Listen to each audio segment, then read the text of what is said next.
اعوذ باللہ من الشیطان الرجیم بسم اللہ الرحمن الرحیم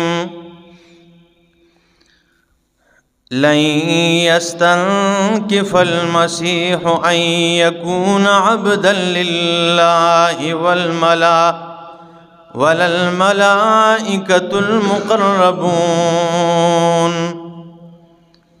ومن يستنكف عن عبادته ويستكبر فسيحشرهم إليه جميعا سبحان ربك رب العزة عما يصفون وسلام على المرسلين والحمد لله رب العالمين۔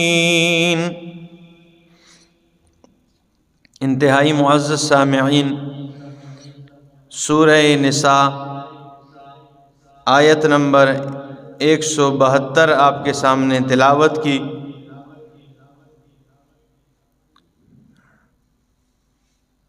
اس سے پہلی آیت میں اللہ نے فرمایا وَلَا تَقُولُوا ثَلَاثَةٌ، یہ اسی کے متعلق ہے کہ یہ نہ کہا کرو کہ اللہ نعوذ باللہ تین ہیں، بلکہ اللہ ایک ہی ہے۔ تو یہ اسی کے متعلق ہیں کہ عیسائیوں نے کہا کہ ہم اگر عیسیٰ علیہ السلام کو اللہ کا بندہ کہیں گے، جیسے کہ آج کل بھی لوگ کہتے ہیں، اگر ہم بندہ کہیں گے تو یہ ان کی توہین ہے،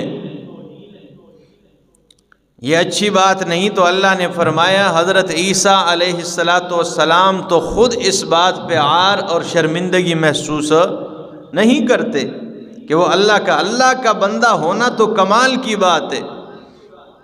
پیغمبر تو عبدیت کے اعلیٰ درجے پر فائز ہوتا ہے۔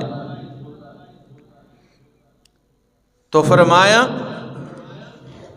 لن يستنكف المسيح ان يكون عبدا لله، ہرگز عار محسوس نہیں کرتے ہیں، شرمندگی محسوس نہیں کرتے ہیں المسیح عیسیٰ علیہ السلام ان یکون عبدا للہ، یہ کہ اللہ کا بندہ ہو، یہ کہ بندے ہو اللہ کے، اس بات پہ وہ عار شرمندگی محسوس نہیں کرتے۔ ان یکون عبدا للہ ولا الملائکۃ المقربون، اور نہ مقرب فرشتے اس بات پر شرم و عار محسوس کرتے، وہ بھی نہیں محسوس کرتے۔ اللہ کا بندہ ہونا تو کمال کی بات ہے۔ انسان کاملی تب ہوتا ہے جب وہ عبدیت کو پہنچ جائے۔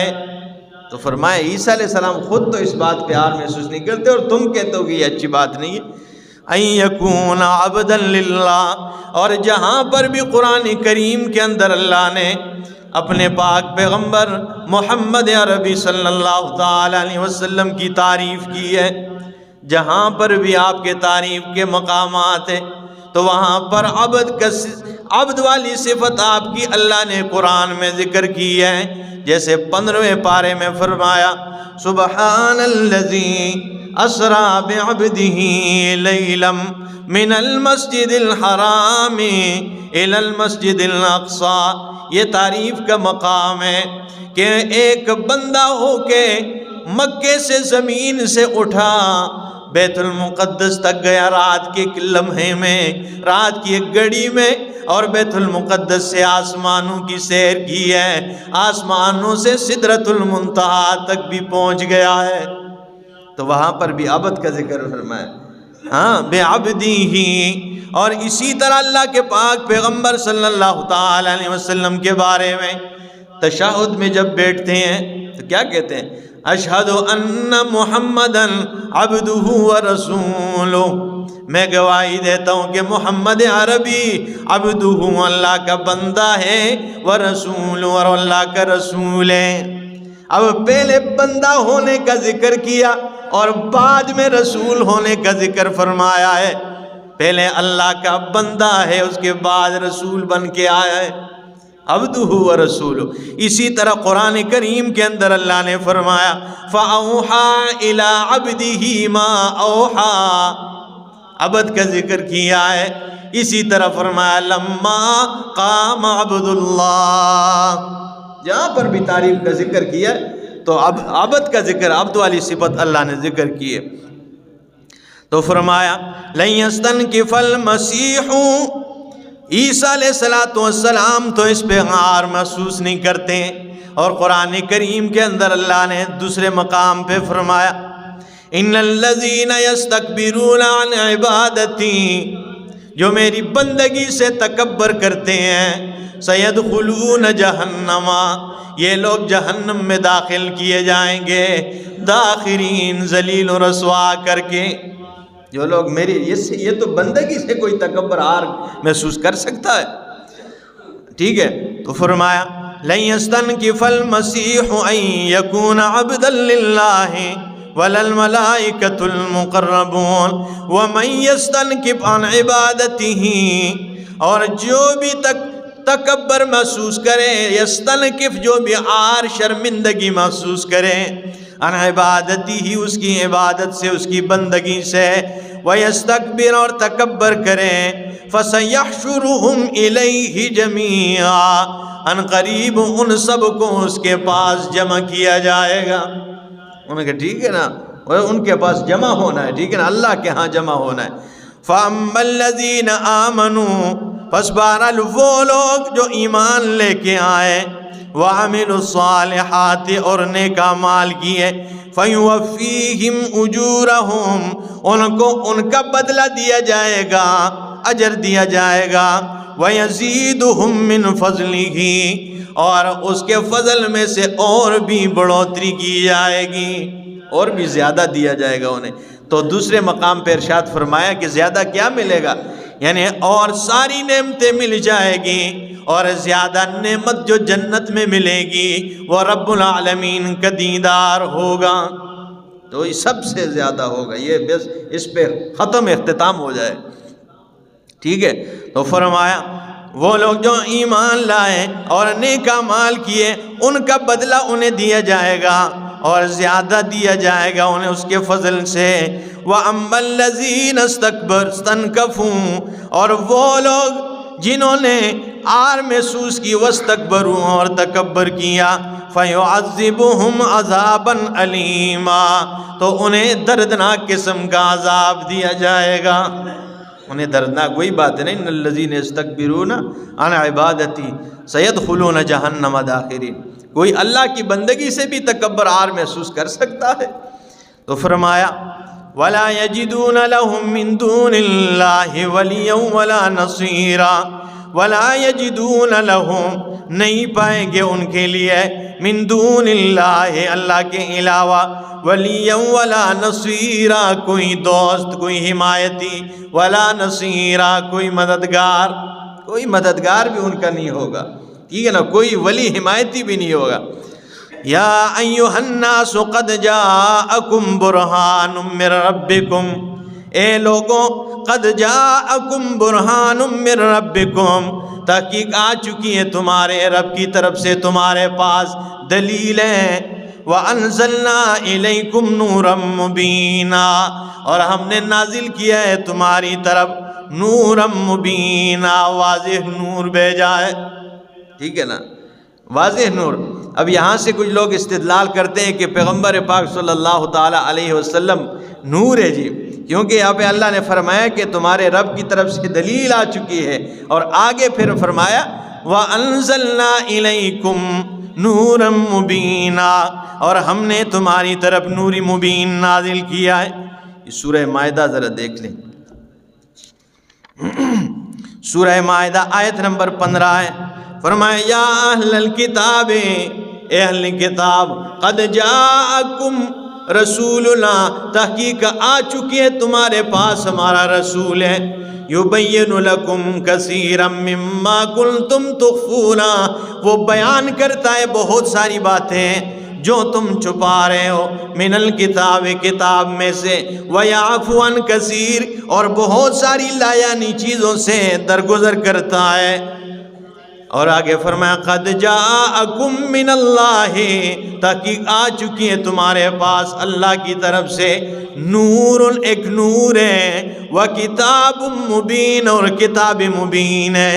اب اللہ کی طرف سے نور آیا ہے، اللہ وہ نور کون سا ہے؟ کوئی چیز تو ہونی چاہیے جسے ہم پہچان لیں، تو فرمایا وکتاب مبین، وہ نور جو آیا ہے وہ قرآن مجید ہے۔ اب یہ بھی بات آپ کو اتنی زیادہ سمجھ نہیں آئے گی کیونکہ اس میں بھی ڈنڈی مار جاتے ہیں۔ اللہ نے فرمایا، یہ جو ڈنڈی مارنے والے کیا کہتے ہیں کہ انزلنا الیکم، اللہ نے یعنی جاءکم من اللہ، یہ کہتے ہیں آیا تمہارے پاس اللہ کی طرف سے نور، نور ہے یعنی پیغمبر کی طرف اشارہ ہے، وکتاب مبین، اور کتاب مبین ہے۔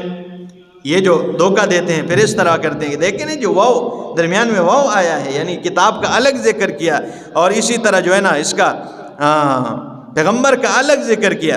سورہ شورہ ہے 25واں پارہ ہے، اب ذرا دیکھ لیں اس میں بھی یہ آیت، ٹھیک ہے، یہ 25واں پارہ سورہ شورہ آیت نمبر 52 ہے جی۔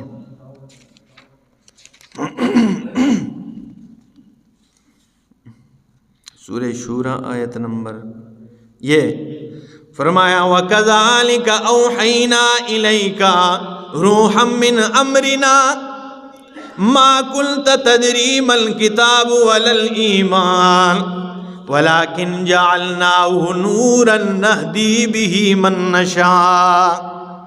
ٹھیک ہے نا، یہاں پر بھی نور کا ذکر ہے، لیکن اس سے بھی نا ماسٹر صاحب ایسی آیت بتا دیتا ہوں جو پورا مسئلہ ہی حل کر دیتا ہے نا۔ ٹھیک ہے نا، یہ حوالے آپ ذہن میں رکھا کریں، یہ صرف اشاعت التوحید و سنت والوں کا کام ہے، یہ حوالے جگہ جگہ سے یہ بالکل مسئلہ صاف ستھرا ہو جاتا ہے، اور وہ ہے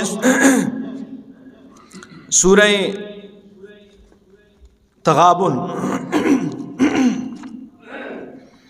گلا خراب ہے، سورہ تغابن تقریباً 28واں پارہ ہے، اور اس کی آیت نمبر 8 ہے۔ یہ بالکل مسئلے کو صاف ستھرا کر دیتا ہے۔ فرمایا یہ آیت نمبر 8 سورہ تغابن ہے، فرمایا فَآمِنُوا بِاللَّهِ وَرَسُولِهِ، پس ایمان لاؤ اللہ پر، وَرَسُولِهِ، اور اس کے رسول پر ایمان لاؤ، وَالنُّورِ الَّذِي أَنزَلْنَا، اور اس نور پر ایمان لاؤ جسے ہم نے نازل کیا ہے۔ مسئلہ صاف ہو گیا۔ اب دیکھیں نا، کتاب کا ذکر تو رسول کا ذکر تو فرما دیا نا کہ رسول پر ایمان لاؤ، اللہ پر، والنور الذی، تو نور کا مطلب گویا کہ کیا ہے؟ قرآن کریم ہے۔ تو فرمایا فَآمِنُوا بِاللَّهِ وَرَسُولِهِ، بس ایمان لاؤ اللہ پر اور اس کے رسول پر، والنور الذی انزلنا، اور اس نور پر ایمان لاؤ جسے ہم نے نازل کیا ہے۔ یہ نور ہے۔ اور قرآن کو نور کیوں کہا ہے؟ نور قرآن کو اس لیے کہا ہے جیسے نور کے بغیر یعنی روشنی کے بغیر یعنی سفید اور کالے کا معلوم کرنا مشکل ہے، تو بالکل اسی طرح قرآن نور یعنی قرآن والے نور کے بغیر حق اور باطل کی پہچان مشکل ہو جاتا ہے۔ ٹھیک ہے نا، اور جیسے نور اور روشنی کے بغیر راستے کا معلوم کرنا مشکل ہوتا ہے اور راستہ معلوم نہیں کیا جا سکتا ہے، نور تو اسی طرح نور قرآن کے بغیر جو ہے وہ صراط مستقیم اور جنت کا راستہ ملنا ناممکن ہو جاتا ہے۔ ٹھیک ہے نا، نور قرآن کے بغیر پھر جنت کا راستہ و صراط مستقیم، کیونکہ یہی صراط مستقیم ہے قرآن کریم، تو اس کو نور اس لیے ایک فرمایا ہے۔ تو فرمایا تمہارے پاس آ چکی ہیں برہان، دلیلیں تمہارے رب کی طرف سے، وَأَنزَلْنَا إِلَيْكُمْ نُورًا مُبِينًا، اور ہم نے نازل کیا ہے تمہاری طرف نور مبین، واضح نور ہے۔ فَأَمَّا الَّذِينَ آمَنُوا، پس بہرحال وہ لوگ جو ایمان لائے باللہ اللہ پر، وَاعْتَصَمُوا بِهِ، اور اسے مضبوطی سے تھام لیا۔ اب آپ کہیں گے اللہ کو کیسے مضبوطی سے تھام؟ وَاعْتَصَمُوا بِهِ سے مطلب وَاعْتَصَمُوا بِاللَّهِ، اعتصام باللہ یعنی اللہ کی رسی کو مضبوطی سے تھام لے، اور وہ ہے قرآن کریم ہے۔ اللہ کے دین کو مضبوطی سے تھام لے۔ فَسَيُدْخِلُهُمْ فِي رَحْمَةٍ مِّنْهُ، انہیں قریب رحمت میں داخل کیا جائے گا، وَفَضْلٍ، اور اللہ کے فضل میں، وَيَهْدِيهِمْ إِلَيْهِ صِرَاطًا مُسْتَقِيمًا، اور یہدیہم، ان کی رہنمائی کی جائے گی، الیہ، اللہ کی طرف، صراط مستقیم، صراط مستقیم کی طرف۔ یستفتونک، یہ آپ سے سوال کرتے ہیں، فتویٰ طلب کرتے ہیں میرا پیغمبر، قل اللہ یفتیکم فی الکلالہ، کہہ دیجئے کہ اللہ تمہیں فتویٰ دے رہا ہے کلالہ کے بارے میں۔ اب چونکہ سورت ختم ہو رہی ہے نا، خطیب، کمال کے خطیب کا یہ علامت ہوتی ہے اس کی کہ وہ جہاں سے اپنا بیان شروع کرتا ہے بیچ میں اس موضوع پر باتیں کر کے آخر میں پھر اسی موضوع کی طرف بات لے کے آتا ہے، بھئی یہ مسئلہ ہے۔ اب سورہ نساء شروع میں چونکہ احکام کا ذکر تھا، اس پورے سورت میں آخر میں پھر احکام کی طرف اشارہ کیا کہ تمہیں پتہ چل جائے کہ اس سورت کا اصلی مقصد جو ہے وہ کیا ہے، احکام کا بیان کرنا ہے۔ تو فرمایا میرا پیغمبر کہہ دیجئے کہ اللہ تمہیں فتویٰ دے رہا ہے کلالہ کے بارے میں، ان امرؤن، اگر کوئی آدمی ہلاکم مر جائے، لیس لہ ولد، اس کا کوئی بچہ نہیں ہے، وَلَهُ أُخْتٌ، اس کی بہن ہے، فَلَهَا نِصْفُ مَا تَرَكَ، اس کے جائیداد میں اس کی بہن نصف کی حصے دار ہوگی، آدھا۔ اگر بہن ہے، اولاد نہیں ہے اور یہ مر گیا اور پیچھے ایک بہن ہے تو آدھا، نصف کے حصے دار ہوگی۔ وَهُوَ يَرِثُهَا، اور اگر یہ بہن مر جائے تو بھائی اس کا وارث بنے گا، إِن لَّمْ يَكُن لَّهَا وَلَدٌ، اگر اس بہن کے کوئی بچہ نہیں ہے، کوئی اولاد نہیں ہے، فَإِن كَانَتْ اثْنَتَيْنِ، اگر بہنیں دو ہیں، فَلَهُمَا الثُّلُثَانِ، تو ان کے لیے یعنی 2 ثلث ہوں گے، مما ترکا، جو یہ آدمی نے چھوڑا ہو، وَإِن كَانُوا إِخْوَةً رِجَالًا وَنِسَاءً، اور اگر ہوں یعنی مرد اور عورتیں بہت زیادہ ہوں، یعنی 2 سے 3 سے زیادہ ہو، تو فرمایا فَلِلذَّكَرِ مِثْلُ حَظِّ الْأُنثَيَيْنِ، تو پھر مرد کے لیے 2 عورتوں کے برابر حصہ ہوگا۔ جتنا 2 عورتوں کا حصہ ہوتا ہے 1 مرد کا ہوگا۔